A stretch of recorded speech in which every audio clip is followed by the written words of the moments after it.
In the year 800 BC, Vedic scholars faced an impossible task. They needed to memorize sacred hymns spanning thousands of verses, mathematical formulas that would not be written down for centuries, and philosophical texts so complex they are still studied today. No paper, no recording devices, just human memory against the weight of an entire civilization's knowledge. And they succeeded. For 3,000 years, these scholars performed what modern neuroscience would call impossible, passing down verbatim texts through pure memorization. Their secret? A small marsh plant with succulent leaves, which ancient texts called the herb, that helps you remember the Creator himself. Today, that same plant grows wild across wetlands worldwide. You can propagate it in a glass of water on your windowsill. And the pharmaceutical industry has spent millions making sure you never learn its name. Welcome to Nature's Lost Vault. Today, we are opening the file on the plant that ancient India used to build a civilization of memory. Modern science is finally admitting it works as well as their best drugs. The Charaka Samhita, written in the 6th century AD, classifies herbs by their effects on the human body. It reserves its highest designation for exactly one category: Medhya Rasayana, a rejuvenator of intellect and memory. It describes a small, creeping plant with white flowers that scholars consumed before memorizing entire libraries of memory. The Athar-Ved Samhita of 800 BC documents how practitioners administered this plant specifically to students preparing for examinations and to monks engaged in deep meditation. These were not casual recommendations. In a culture where memory determined whether wisdom survived, getting this wrong meant losing centuries of knowledge. The plant they chose was Bacopa monnieri. 3,000 years of documented use suggests they chose correctly. Here is what makes ancient Ayurvedic medicine remarkable. They did not just use plants, they documented precise mechanisms. Vedic texts describe Bacopa as working through the Brahma nadi, subtle channels governing cognitive function. In 2008, researchers at Thailand's Khon Kaen University discovered what those ancient scholars somehow knew. Bacopa modulates acetylcholinesterase activity in the cerebral cortex, specifically targeting the hippocampus. That's the exact mechanism modern pharmaceutical companies claim as their breakthrough innovation. The ancient practitioners understood that Bacopa increased available acetylcholine in brain regions governing memory formation. They used it to achieve what modern neuroscience considers nearly impossible: verbatim memorization of texts exceeding 100,000 words. But does it hold up to modern scrutiny? In 2008, a team at the National College of Natural Medicine in Portland conducted a study that pharmaceutical companies hoped would fail. They recruited 54 participants aged 65 and older. Half received 300 milligrams of Bacopa extract daily. Half received a placebo. Bacopa was given every day. The results, published in the Journal of Alternative and Complementary Medicine, showed significant improvements in delayed recall scores.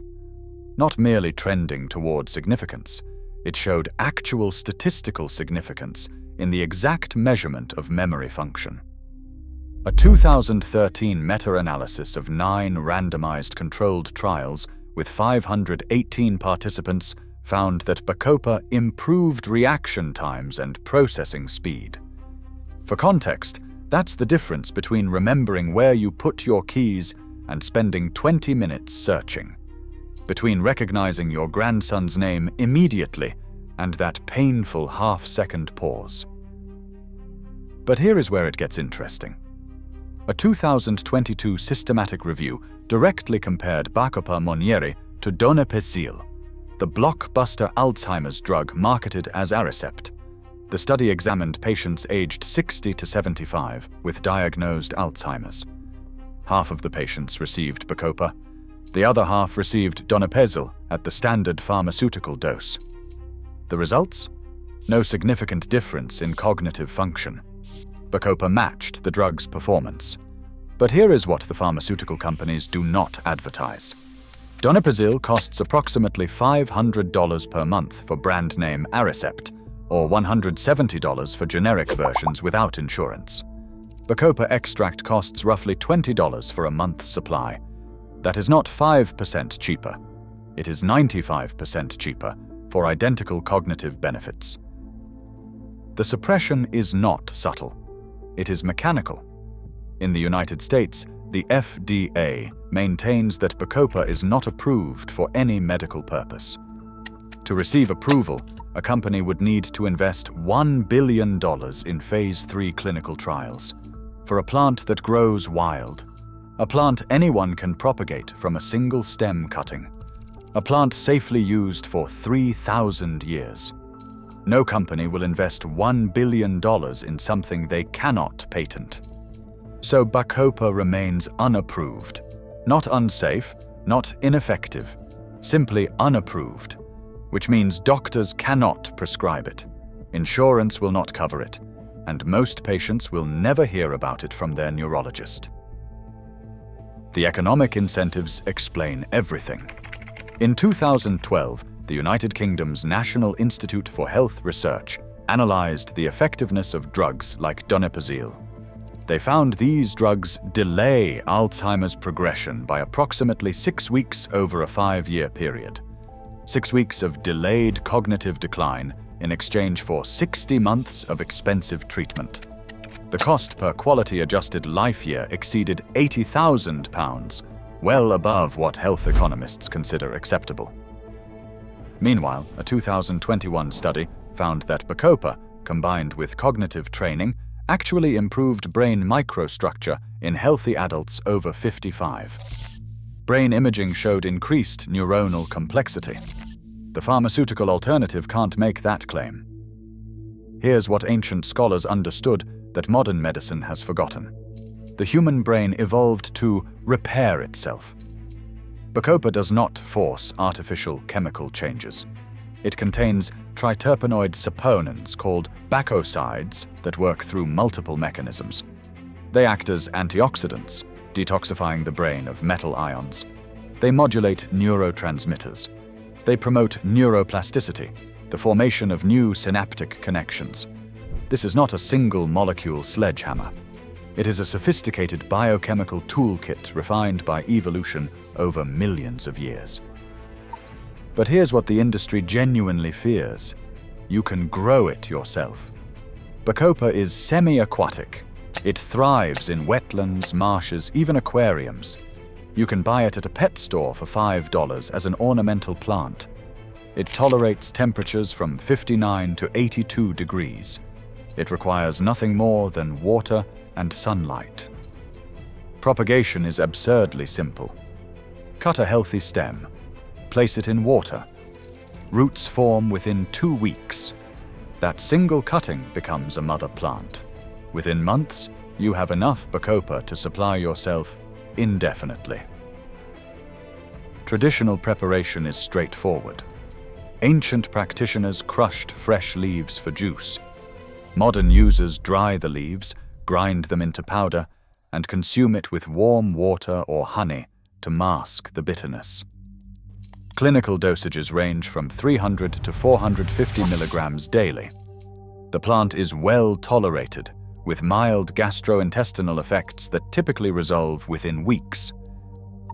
So ask yourself this: why did Vedic scholars identify this specific plant as the key to memory 3,000 years ago? Why do randomized controlled trials show it matching the benefits of drugs costing 25 times more? And why does your doctor never mention it? The answer isn't medical, it's economic. A plant you can grow from a $5 cutting doesn't generate quarterly earnings for pharmaceutical shareholders. It doesn't require lifetime prescriptions generating $6,000 annually per patient. It simply works. Quietly, effectively, for about $20 monthly, or free if you grow it yourself. That's not a business model. That's a threat to a business model. The ancient texts called it Brahmi, named after the creator god.